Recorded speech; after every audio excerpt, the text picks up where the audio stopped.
Unahin ko lang po itong inyong sinampang kaso kahapon. This involves, tama ho ba ito, 4 o 5 proyekto? 5 po. 5 pong proyekto ang involved dito. 2 proyekto po ng St. Timothy, yung pong mga kumpanya ni Diskaya. 2 po sa Wawaw Builders at isa po sa Sims Trading Corp. Okay, opo. So, lahat po ito ghost or halos ghost, no? Yung talagang halos wala kang nakita.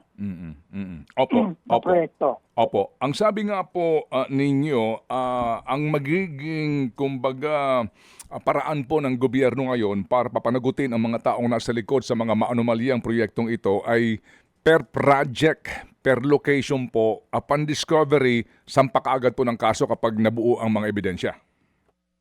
Yes po, yun po ang agreement namin ni Chairman Riel Cordoban ng COA dahil po nakipag-coordinate po tayo sa kanilang fraud audit team at ino-audit po nila kada proyekto.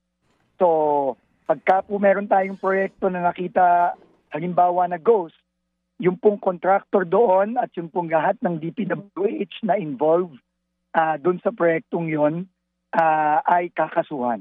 Okay, opo. Sec, ito ho kasing iba napuntahan nyo mismo, napuntahan mismo ni Presidente. Sa ngayon ho, saan ang hotspot ngayon? Saan po ang pinakasentro muna ng tingin po ninyo ay may pinakamaraming umano'y ghost project or sabihin na po natin substandard o kakaunti lang ang na-accomplish pero nakakubra ho kagad ng 100%? Sa ngayon po, Bulacan po talaga ang nare-report sa akin mismo, no? Pero hindi lang po Bulacan. Halimbawa po ngayon, ngayong umaga po, papunta po ako ng Oriental Mindoro kay Governor Bons Tulor. Narinig naman po natin siya several weeks ago, pati na rin kahapon sa Senate Blue Ribbon hearing. Meron po siyang mga ghost project na na-discover doon, no? At napaka-substandard, no? So pupunta po ako doon ngayon. Pero meron din po tayong nakikita sa ibang lugar sa Pilipinas, kasama ng Visayas at Mindanao.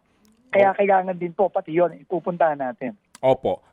Sir, ito ho bang mga ghost projects na ito ay mawalang ganang lang, Sec, if you're at liberty to tell us, ito ho ba Opo. ay ginawa during the time of the President ngayon or even during the previous administration?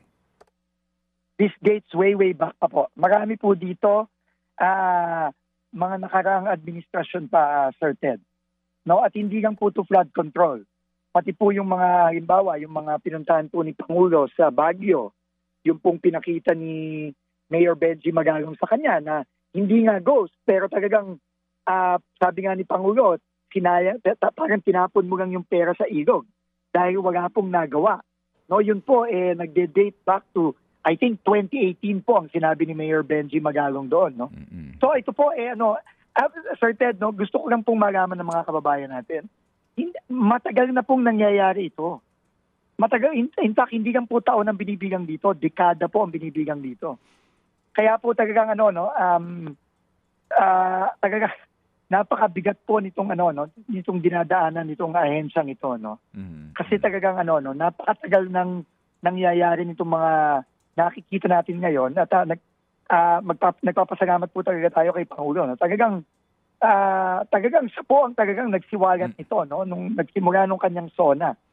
No? At kailangan po, sabi nga ng Pangulo sa akin mismo bago siya umalis nung Sunday papuntang Cambodia, at nasabi na rin niya nung sa podcast niya na halos naiyak na siya sa galit. No?